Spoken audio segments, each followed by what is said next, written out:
Good morning, everybody. Today for our writing lesson, we are going to talk about editing, specifically checking for capitalization and punctuation in our realistic fiction stories. We're going to start with capitalization. We're going to listen to an excerpt from Jabari Jumps. And while you're listening, pay attention, see if you notice anything about these sentences. He took a deep breath and spread his arms and bent his knees. Then he sprang up off the board, flying. Did you notice anything that's wrong with these sentences? Take a minute here, pause if you need to. If you notice that the sentences don't start with capital letters, you're absolutely right. Let's take another look at the same excerpt and see if it looks better. He took a deep breath and spread his arms and bent his knees. Then he sprang up off the board, flying. Here, all of the sentences start with a capital letter. Today, when you're looking at your drafts, you want to make sure that all of your sentences start with a capital letter. You also want to make sure that any proper nouns, names of places, names of people, months, days of the week, any of those also start with capital letters. Another thing we can look at when we're editing is punctuation. So let's take a look at another excerpt from Jabari Jumps and see what we notice as I'm reading. Jabari watched the other kids climb the long ladder. They walked all the way out to the end of the board as big as tiny bugs. Then they stood on the edge. They spread their arms and bent their knees and sprang up, and then they dove down, down, down. Phew! That was a mouthful. Did you notice anything that's wrong with these sentences? Take a minute here. You can pause the video if you need to. If you notice that the sentences don't end with punctuation or have any punctuation in the middle of them, you're absolutely right.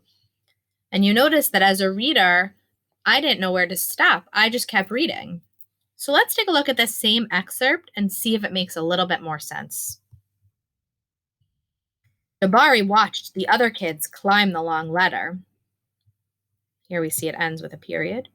They walked all the way out to the end of the board, as big as tiny bugs. That comma here helps me pause a little bit as I continue the thought here, as big as tiny bugs, this explanation part to where they were. Then they stood on the edge, another period here. They spread their arms and bent their knees and sprang up, exclamation mark, up. There I can see the excitement in that sentence. And then they dove down, down, down. So we see here there's now punctuation at the end of each sentence, and even splitting up the sentence a little bit, these commas that are helping me to pause.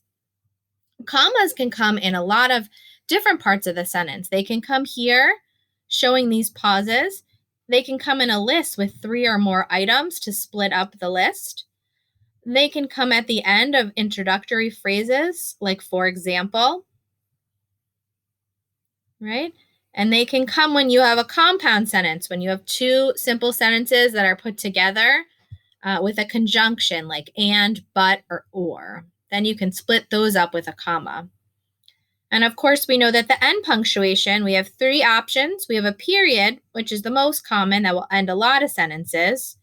We have an exclamation mark when we need to show excitement. And then, of course, we have a question mark when we're asking a question, which isn't in this part of Jabari Jumps. When you're looking at your drafts today, you're going to want to check for punctuation in them as well. So what's your task today? You are in different spots in your drafts. Some of you finished your drafts last week, and some of you are continuing to work on them. No matter where you are in your drafts, you're going to take another look at them, whether you're finished completely or you're still writing, and you're going to read them over a few times. The first time, you're going to just focus on capitalization. Make sure each sentence starts with a capital letter. If your names of your characters are in the sentences, that they start with capitals, and really anywhere else that you have a proper noun. Then you can read them all over again, this time checking to make sure everything ends with punctuation, and that if you need to include any commas, that you do that as well. As you're checking, make sure that there's an extra space after each punctuation mark. And remember, you can do this at any stage of the drafting, if you're all done or if you're continuing to write. Happy editing. We all can't wait to read your drafts.